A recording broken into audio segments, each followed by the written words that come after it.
وہ دیش بھکت ہیں اور ہم دیش دروہی ہیں۔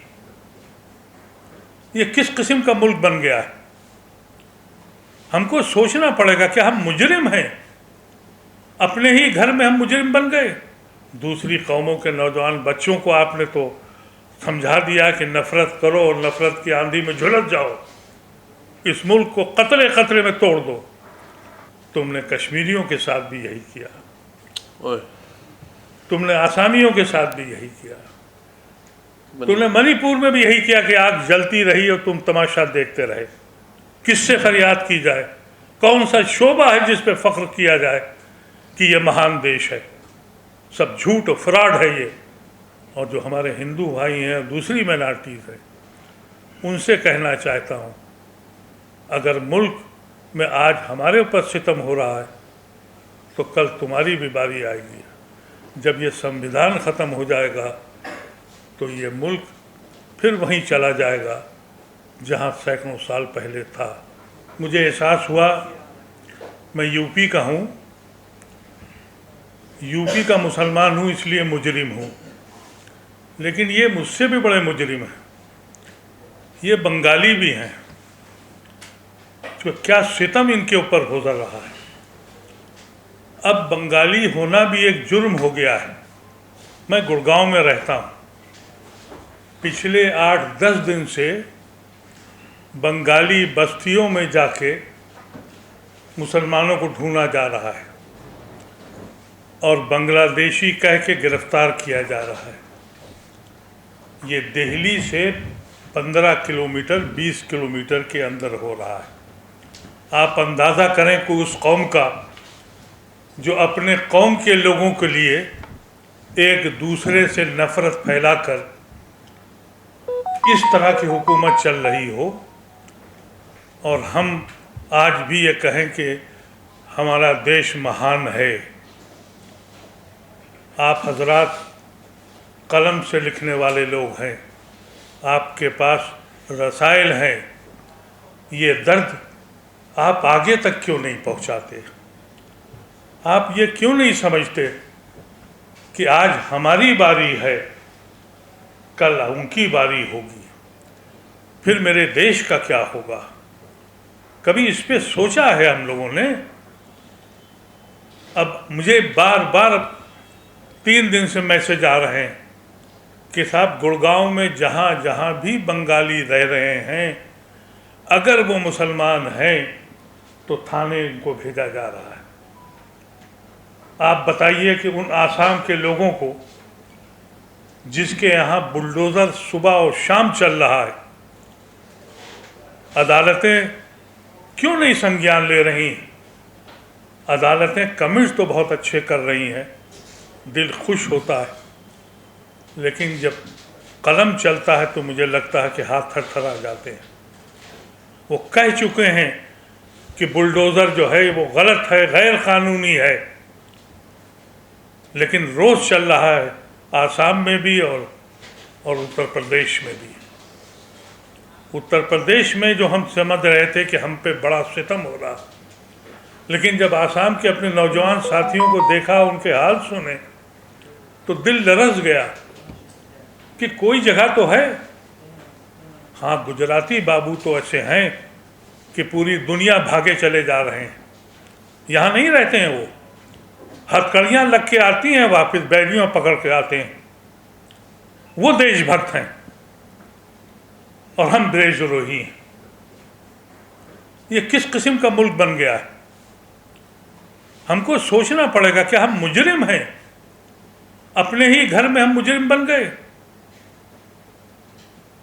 آسام کے اندر جو چیزیں ہو رہی ہیں، کوئی بول نہیں رہا ہے، اخبار لکھنے کو تیار نہیں ہے، ٹیلی ویژن کے لوگ اس پہ تیار ہی نہیں ہے۔ میرے خیال سے یہاں کوئی آیا بھی نہیں ہوگا ٹیلی ویژن والا۔ ان مہاجنوں نے جو دولت کمانے کا کام شروع کیا ہے، اور میں آپ کے میڈیا کے ذریعے آپ سے کہنا چاہتا ہوں، اگر آپ نے اپنے دولت کمانے کے لیے میڈیا چلایا ہے تو آپ اس زمین پہ بوجھ ہیں، لیکن اگر آپ نے حق اور سچ بات کہنے کی بات کی ہے تو آپ اس ملک کے لیے ستارے ہیں، آپ اس ملک کے اسٹس ہیں۔ असट बनिए, ज़मीन पे बोझ मत बनिए, सिक्के आएंगे और चले जाएंगे। हमारी औलादों का होगा क्या? आज समझिए कि ये नौजवान बच्चे जिनको अपना मुस्तकबिल बनाना है, दिल्ली की खाक छाक रहे हैं, हमारे आपके पास 20 रुपये बैठे हुए हैं, सड़कों पे धरना दे रहे हैं, कोई सुनने को तैयार नहीं। ये जुर्म किस लिए हमारे साथ हो रहा है? तारीख बदली जा रही है, और जो लोग जिनको जेलों में होना चाहिए था वो हाकिम वक्त बने हुए हैं। अफसोस यही है। और जो लोगों को हुकूमत चलानी चाहिए थे वो खामोश बैठे हुए हैं।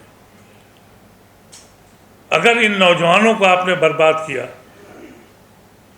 ये भी ज़मीन के हैं, ये नौजवान अगर मुसलमान हैं तो गुनहगार नहीं हैं। दूसरी कौमों के नौजवान बच्चों को आपने तो समझा दिया कि नफ़रत करो और नफ़रत की आंधी में झुलस जाओ, इस मुल्क को कतरे कतरे में तोड़ दो। मैं मीडिया के हजरात से कहना चाहता हूँ, देखिए आज बारिश थी, मैंने वादा किया था मैं 3:30 बजे आऊँगा, ट्रैफिक जाम था, बारिश थी, सेहत ख़राब थी, मैं इसीलिए आपके पास आया। तो माफ़ी चाहता हूँ कि देर से पहुँचा, लेकिन आया इसलिए था, ये बच्चे जिनका मुस्तकबिल इस मुल्क को बनाने के लिए बना है, आज वो अपने घरों को बचाने के लिए परेशान हैं। आज उनसे कहा जा रहा है कि ये ज़मीन जो है ये फॉरेस्ट की हो गई है, ये ज़मीन उसकी हो गई है, तुम बेघर हो जाओ, तुम यहाँ से चले जाओ। अभी ये वकील साहब ने पूरी तफसील कानूनी भी बता दी। एक ज़रिया ढूंढा जाए, कैसे किया जाएगा, ये कैसे लाया जाएगा। मैं तो बार बार अपने नौजवान साथियों से कहता हूँ कि एक ढूंढो इस मुल्क में कोई सी गांधी को। अब ज़रूरत एक गांधी की नहीं है, बहुत गांधियों की ज़रूरत है। ये ऐसे नहीं मानने वाले लोग हैं, और फासिस्ट फोर्सेस जब गद्दी पे बैठ जाती हैं तो आसानी से नहीं जाती हैं। अब आप देख रहे हैं कि बिहार में इलेक्शन होने वाला, क्या हो रहा है, आसाम में इलेक्शन होने वाला है, NRC के नाम से क्या हो रहा है। तरीक़ा हमेशा से यही रहा है कि वोटर फैसला करता है कि हाकिम कौन बनेगा, हुकूमत किसकी होगी। अब हुकूमत फैसला कर रही है कि वोटर कौन होगा। अब हुकूमत फैसला करती है कि वोटर कौन बनेगा, वही वोटर बनेगा जो उनको जिताएगा।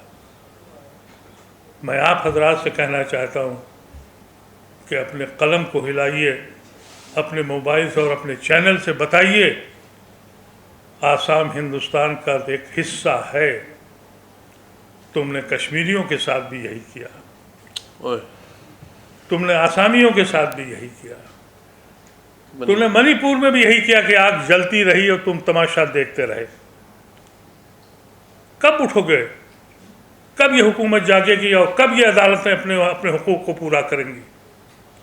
19 साल के बाद बच्चे छोड़े गए हैं जेल से, माँ बाप की हसरत लेके कब्रिस्तानों में दफन हो गए। 19 साल के बाद फैसला आया, किससे फरियाद की जाए, कौन सा शोबा है जिस पे फ़ख्र किया जाए कि ये महान देश है। सब झूठ और फ्रॉड है, ये तारीख बदलने की बातें कर रहे हैं। मैं समझता हूँ कि नौजवान बच्चों, आपकी लड़ाई आपको लड़नी है, कानून अपने हाथ में न लीजिएगा, इसलिए कि आप तो ऑलरेडी ही आपके नाम वहाँ लिखे हुए हैं, और आपको देशद्रोही तो आपको साबित करना ही उनको है।